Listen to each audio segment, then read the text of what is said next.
जब मिले थे हम पहली बार, तुम करीब आए थे मेरे। तुम्हें मैं अच्छी लगने लगी थी और मैं भी तुम्हें पसंद करने लगी थी। तब तुम्हें मेरे साथ वक्त बिताना अच्छा लगता था और मुझे भी तुमसे किया हर वादा सच्चा लगता था। घंटों घंटों फोन पर बातें किया करते थे तुम और मुझसे मिलने के बाद अक्सर लेट सोया करते थे तुम। हर बात पर तुम मेरे लिए केयर दिखाते थे। रूठ जाऊं मैं कभी तो तुम झट से मनाते थे।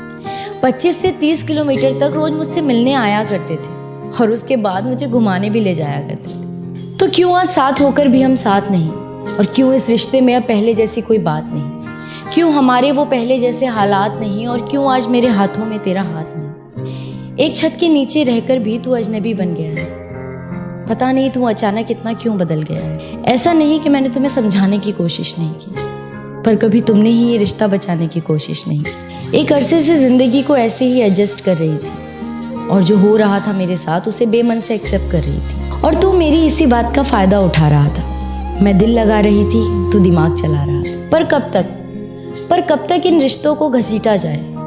जहाँ चलना भी हो मुश्किल, वहाँ भला कैसे दौड़ा जाए? पर अब सच बताऊं तो बहुत थक चुकी हूँ मैं, और इस घिसी पिटी जिंदगी से पक चुकी हूँ। मैं जानती हूँ कि मुझे कोई समझ नहीं पाएगा।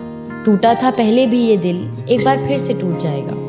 पर इस बार मैं खुद से एक वादा करूंगी, दूसरों से कम और खुद से प्यार ज्यादा करूंगी। मैं हंसती रहती हूँ अक्सर, इसलिए कोई जान नहीं पाता, और इस हंसी के पीछे का दर्द कोई पहचान नहीं पाता। अब किसी को इतना पास नहीं लाऊंगी मैं, अब किसी को इतना पास नहीं लाऊंगी मैं, और किसी को इतना खास नहीं बनाऊंगी मैं। और जरूरी नहीं कि जबरदस्ती रिश्तों को निभाया जाए, झूठी मुस्कुराहटों से बेमतलब सबको हंसाया जाए।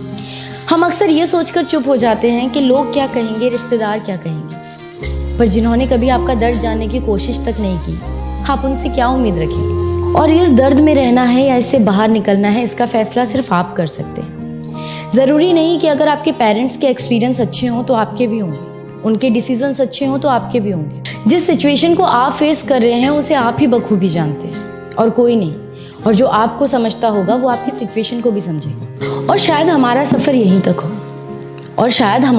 यहीं तक हो, ये सोचकर अच्छी मेमोरीज को अपनी डायरी में रखकर उस चैप्टर को बंद कर देना चाहिए। क्योंकि हो सकता है आपकी किताब में कहानी नहीं किस्से हो, और अगर आप चाहते हैं कहानी लिखना तो आपको अपनी कहानी का मेन हीरो खुद बनना होगा। क्योंकि अगर आप किसी और को अपनी कहानी का मेन हीरो बनाएंगे तो आपकी कहानी अधूरी रह सकती है, लेकिन अगर आप खुद अपनी कहानी का हीरो बनेंगे तो आपकी कहानी जरूर मुकम्मल होगी।